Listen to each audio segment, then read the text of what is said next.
So we'll do our press conference, the first of the year for the European Le Mans Series, round one, the 4 Hours of Barcelona.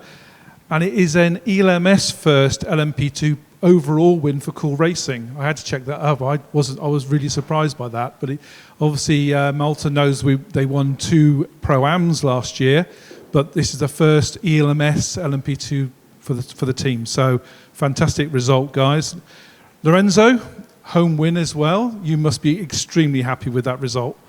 Yeah, to be honest, the win is always amazing. I love to win, obviously, but yeah, winning at home in the first race of the championship and in my first race in endurance, it's amazing. You know, first race in ELMS, so starting the championship in the best way possible, and in front of the home crowd, it's incredible. I felt an amazing amount of support over this weekend. You know, so many fans have come and they've really supported me. So yeah, to win in front of them, it's almost a dream, I would say. Talk us through that start. You started 5th and we're up to 2nd by the first corner. So talk us through that start. Yeah, so we started P5, which was quite an okay place to start. And yeah, I just saw the gaps and I mean, I went for them. There's not much more to say. You know, in the heat of the moment, you see a gap and you go for it.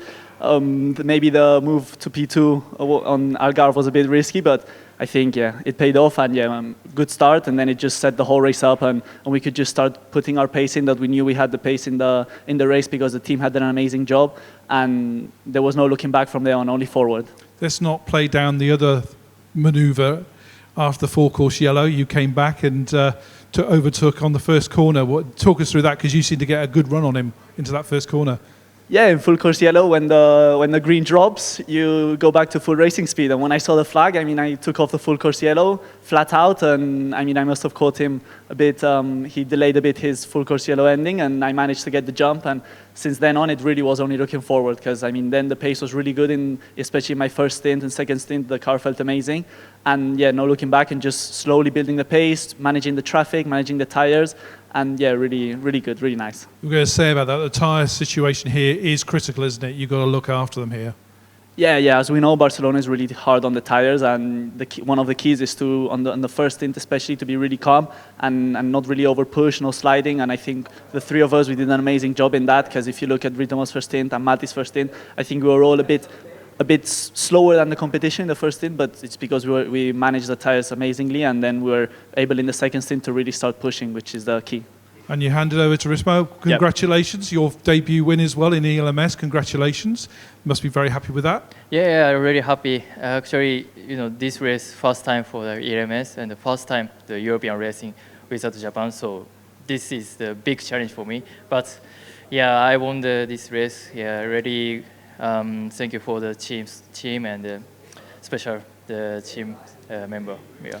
You had Ollie Caldwell catching you during that stint in the number 25 Algarve Pro Racing. They were the main contenders this weekend for the win behind you, but you managed to hold that gap. He closed quite quickly, but you managed to hold that gap. Yeah, actually, my stint was very tough, but I followed our strategies, so that means I managed the tire and the fuel. So everything really tough for me, but you know, finally we won the race. Malthe, you took over the car. You had to hold off a very challenging Alex Lynn, but you managed to do that and managed with all the traffic as well. Talk us through your stint.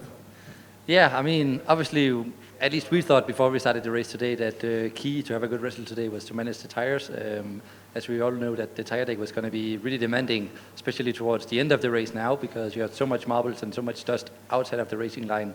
So especially in traffic, it would be super important to have good tires at the end.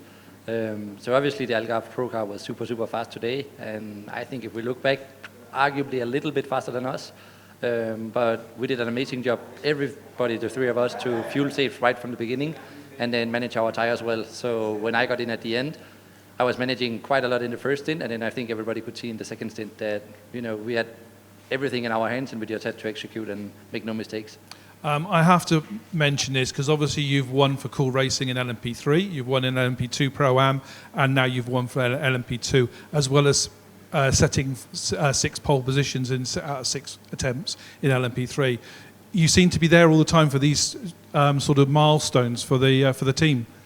Yeah, I mean, obviously everybody can see as well that it's a great team, and arguably one of the strongest teams now in P2, even though it's a very young team. So it's amazing to look back what Nicola has been building up over the last few years since 2021, and then I've been very lucky to be a part of it for 2 years, and starting my third season with them. So yeah, it's just a pleasure to be a part of the team, and especially having Max as well as my engineer since the beginning of 2022 in LMP3. So it's a super good relationship that we have got. That's good. I got to ask you about La Castellet. That's the next race. What's your thoughts on that one? I mean, for sure now, after the results that we showed today and the pace that we have been showing the whole weekend, for sure the expectations is very high. But obviously, we know that the competition is super, super tough this year in LMP2, so we have to be realistic. But we are focusing on our own things, and then we'll see what's going to pay off at the end of Sunday when we get there. But I'm sure we'll be ready.